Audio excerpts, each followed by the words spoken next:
गांव में दीपक नाम का एक 20 वर्षीय युवक रहता था।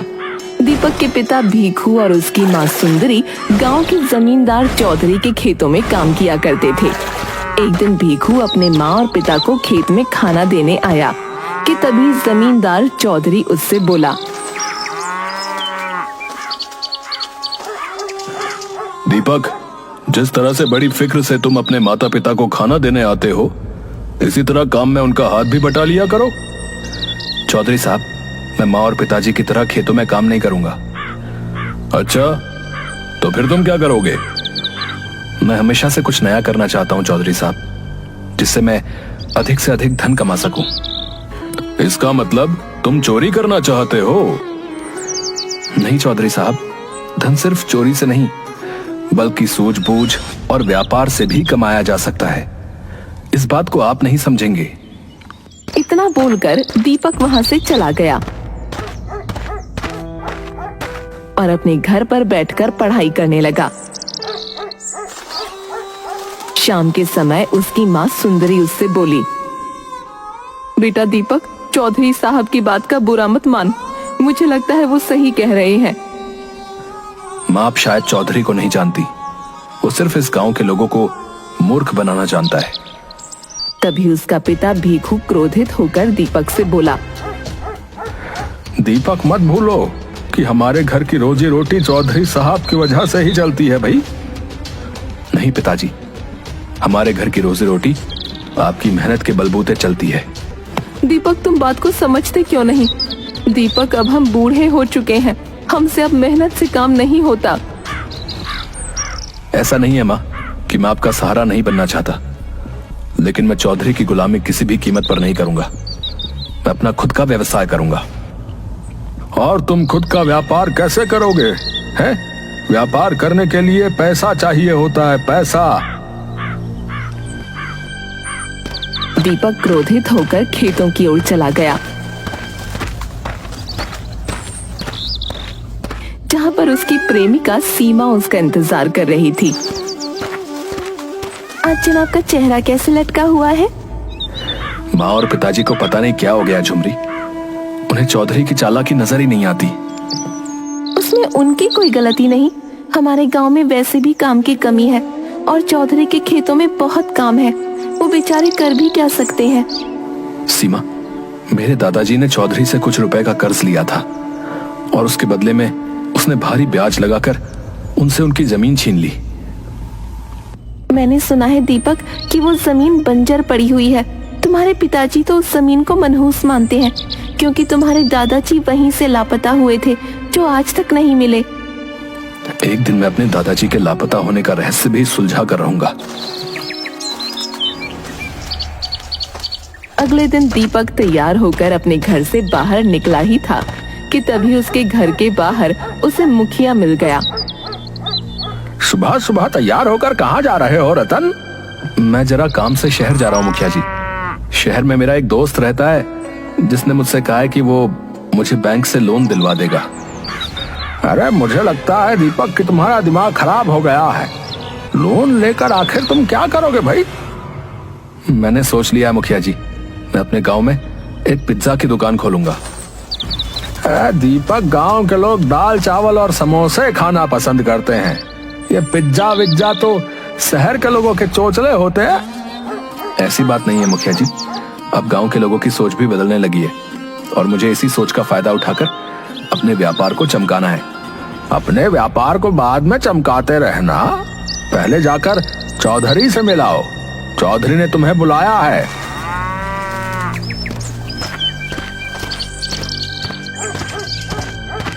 दीपक सीधे चौधरी से मिलने चला गया। मैं तुम्हारा ही इंतजार कर रहा था। आपने मुझे क्यों बुलाया चौधरी साहब? देखो दीपक, मैं जानता हूं कि तुम मुझसे माफी तो मांगोगे नहीं। माफी? लेकिन आखिर मैंने क्या किया है? कल तुमने मुझसे जिस अंदाज में बात की थी, तुम्हारा वो अंदाज मुझे बिल्कुल भी पसंद नहीं आया। मुझे पता है, तुम्हें लगता है कि मैंने तुम्हारे दादाजी की जमीन बेईमानी से हड़पी थी। इसमें कोई शक की बात नहीं है चौधरी जी।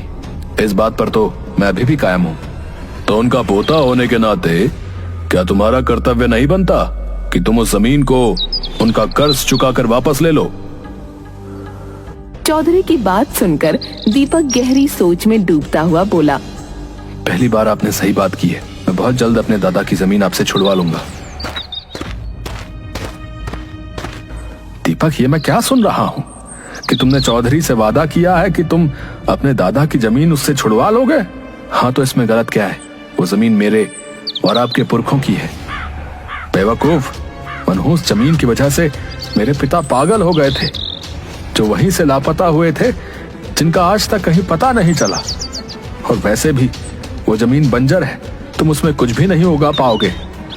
बंजर है तो क्या हुआ पिताजी, मैं उस जमीन की छाती फाड़कर उसमें अनाज उगाऊंगा, लेकिन वो जमीन वापस लेकर जरूर आऊंगा और एक दिन अपने दादाजी के लापता होने का रहस्य भी सुलझा कर रहूंगा।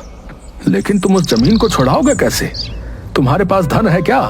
मैं कल शहर जा रहा हूँ पिताजी, मुझे आशीर्वाद दीजिए। वैसे तो मैं पिज्जा की दुकान अपने गांव में ही खोलने की बात कर रहा था, लेकिन अब मैं शहर में ही कोई काम धंधा करके इतना धन कमा कर लाऊंगा कि मैं अपने दादा की जमीन चौधरी से वापस ले सकूं। अगले दिन दीपक शहर चला गया। शहर में उसका दोस्त मोंटी रहता था। दीपक, ये शहर है, तेरा गांव नहीं, समझा? यहाँ पर नौकरी इतनी आसानी से नहीं मिलती और तुझे कोई काम धंधा भी नहीं आता, समझा? तो मुझे किसी भी तरह से बस कहीं पर काम पर लगवा दे। ठीक है, मेरे चाचा के बहुत बड़ी पिज्जा की दुकान है, मैं उनसे तेरी बात कर लेता हूँ, ठीक है?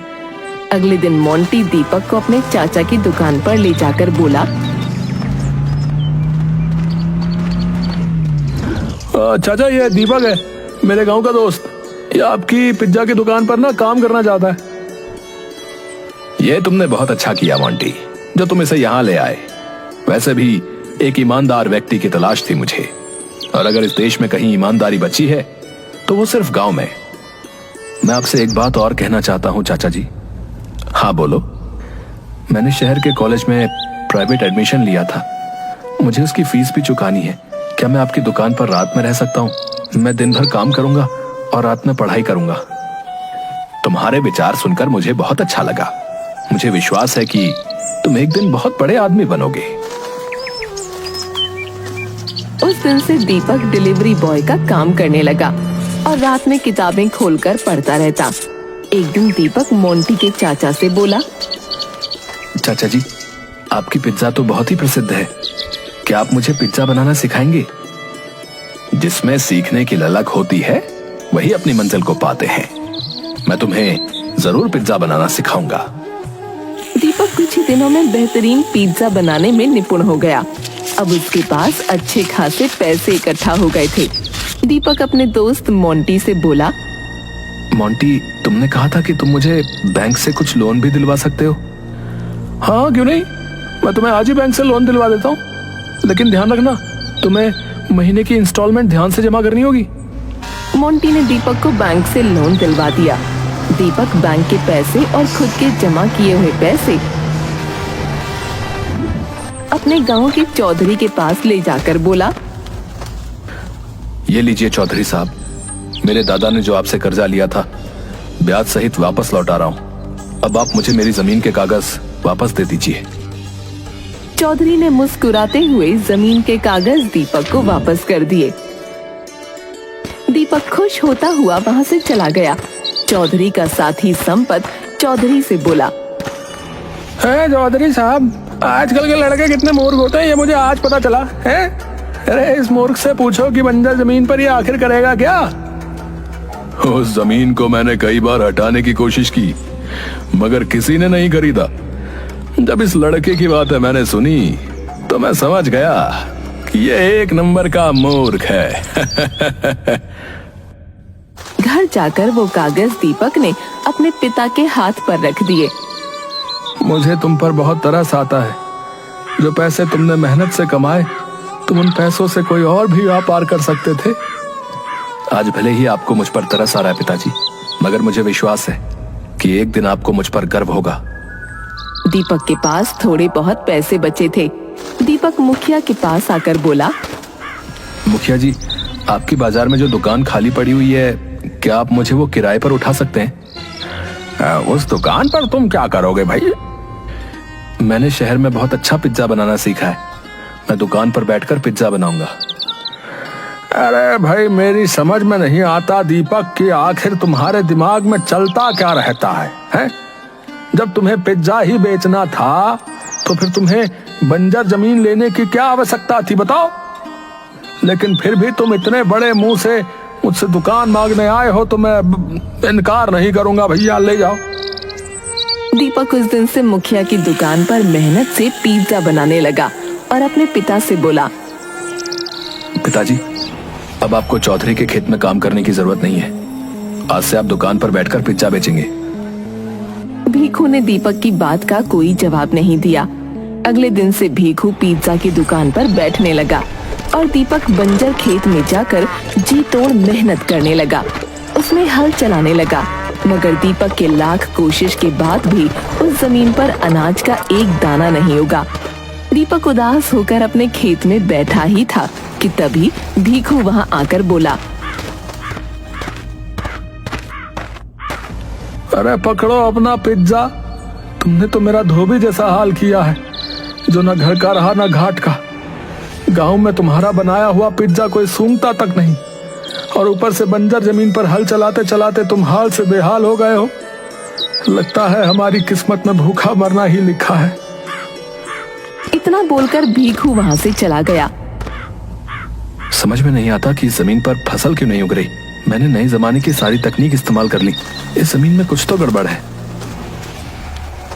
तभी दीपक की नजर खड़े हुए एक गंदे और मैले बूढ़े व्यक्ति पर पड़ी। दीपक उस व्यक्ति के पास पहुंचकर बोला, कौन हो तुम? तुम्हें इस गांव में पहले तो कभी नहीं देखा। वो व्यक्ति दीपक को गौर से देखता हुआ बोला, तुम जमुना दास के पोते मालूम होते हो? हाँ हाँ, लेकिन आपको मेरे दादाजी का नाम कैसे पता, और आप मुझे कैसे जानते हैं? तुम्हारी शक्ल तुम्हारे दादा से जरूर मिलती है। मैं काफी दिनों से देख रहा हूँ कि तुम इस जमीन पर हल चला रहे हो, मगर तुम चाहे जितनी भी कोशिश कर लो, ये जमीन फसल का एक दाना नहीं उगाएगी। आप कहना क्या चाहते हैं? तुम्हारे दादाजी एक पढ़े लिखे व्यक्ति थे और विज्ञान से बहुत ही ज्यादा प्रभावित थे। उन्होंने इस जमीन पर एक ऐसा प्रयोग किया था जिसका राज सिर्फ मैं जानता हूँ। मतलब ये जमीन बीजों को स्वीकार नहीं करेगी, बल्कि फसल को ही स्वीकार करेगी। मैं आपकी बात का मतलब बिल्कुल नहीं समझ पा रहा हूँ। तुम्हारे हाथ में ये पिज्जा है, तुम इस पिज्जा के टुकड़े करके इस जमीन पर बो दो और अगले दिन कमाल देखना। इतना कहकर व्यक्ति वहां से चला गया।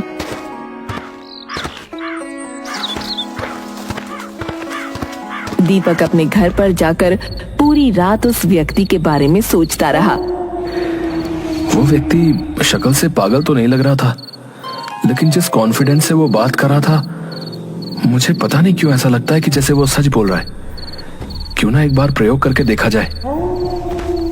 दीपक उसी रात पिज्जा लेकर जमीन पर पहुंच गया और उसने पिज्जा के छोटे छोटे टुकड़े कर कर उस सारी जमीन पर बो दिए और फिर उस जमीन पर ट्यूबवेल के जरिए बहुत सारा पानी डालने लगा।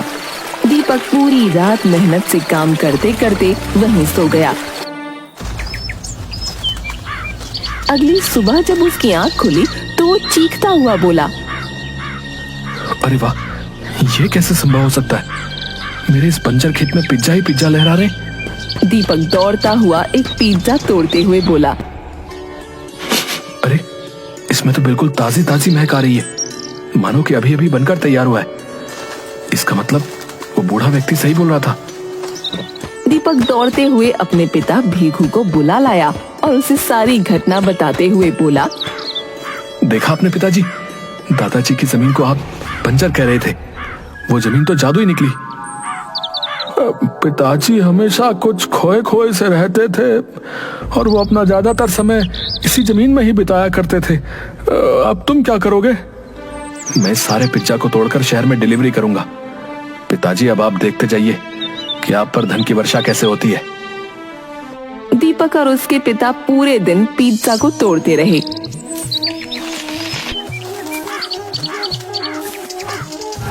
दीपक को सारा पिज्जा लेकर मोंटी के चाचा के पास चला गया। अरे इतने सारे पिज्जा एक ही रात में कैसे बना लिए भाई? ये तो ताजा है, किसी फैक्ट्री से सेटिंग हो गई है क्या? ऐसा ही समझो। लेकिन इतने सारे पिज्जा डिलीवर कैसे हो पाएंगे? मैं आपको एक तरकीब बताता हूँ। आप पिज्जा की कीमत आधी कर दीजिए और सारे शहर में आप माल सप्लाई करिए। बाद में अगर माल मेरे पास नहीं आया तो फिर मेरी तो दुकानदारी खराब हो जाएगी। चिंता मत कीजिए चाचा, अब से ये माल रोज आपके पास आता जाता रहेगा। कुछ ही दिनों में दीपक के ऊपर धन की वर्षा होने लगी। अब उसका मकान गांव में सबसे अच्छा बन गया था। दीपक ने एक कार भी खरीद ली थी और यही बात चौधरी को बर्दाश्त नहीं हुई। वो संपत से बोला, बरसों पहले मैंने दीपक के दादा की जमीन धोखे से इसलिए हड़पी थी कि मुझे भी शक था कि वो जमीन पर कुछ न कुछ प्रयोग करता रहता है। लेकिन अब अफसोस करने से क्या फायदा चौधरी साहब? उस जमीन के कागज आपने अपनी मर्जी से दीपक को वापस कर दिए। ये कल का लौंडा अगर ऐसे ही तरक्की करता रहा तो वो दिन दूर नहीं जब गांव में चौधरी उसे कहा जाएगा और मुझे मूर्ख। तो अब आप क्या करेंगे? तुम मुझे शायद जानते नहीं हो संपत, मेरे सीने में बरसों पहले का राज आज भी दफन है। कल मैं दीपक के परिवार का किस्सा ही समाप्त कर दूंगा। चौधरी और संपत अगली रात दीपक के खेत में पहुंचे।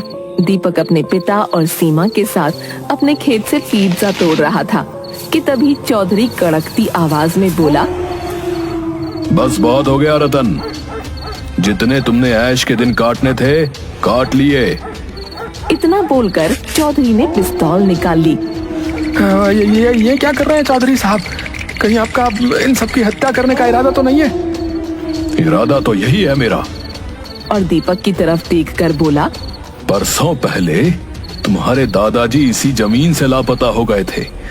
मैं बताता हूँ तुम्हें, वो लापता नहीं हुए थे, बल्कि मैंने उनकी हत्या की थी, क्योंकि मुझे शक था कि वो जमीन पर कुछ खास प्रयोग कर रहा था। मगर वो क्या कर रहा था ये मैं आज तक नहीं जान पाया। इस राज को सिर्फ उसका दोस्त जानता था, जिसे मैंने बरसों ढूंढा लेकिन वो नहीं मिला।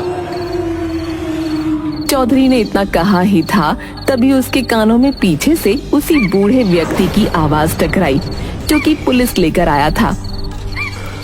शायद तुम मुझे ही तलाश रहे थे। बूढ़ा व्यक्ति दीपक की ओर देखकर बोला, चौधरी बिल्कुल सही कह रहा है दीपक, इसी ने तुम्हारे दादा की हत्या की थी। मैंने अपनी आंखों से इसे हत्या करते हुए देखा था। मैं जान बचाकर वहां से भाग गया था। मैंने ये बात जब भीखू को बतानी चाहिए, तब तक चौधरी ने भीखू को अपने विश्वास में ले लिया था। लेकिन जब मैंने तुम्हें जमीन पर जूझते हुए देखा तो मैं समझ गया कि तुम अपने दादा पर ही गए हो।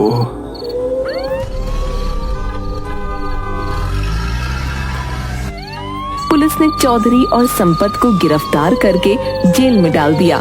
बूढ़ा व्यक्ति दीपक की ओर देखकर बोला, अब मेरा जाने का समय हो गया है।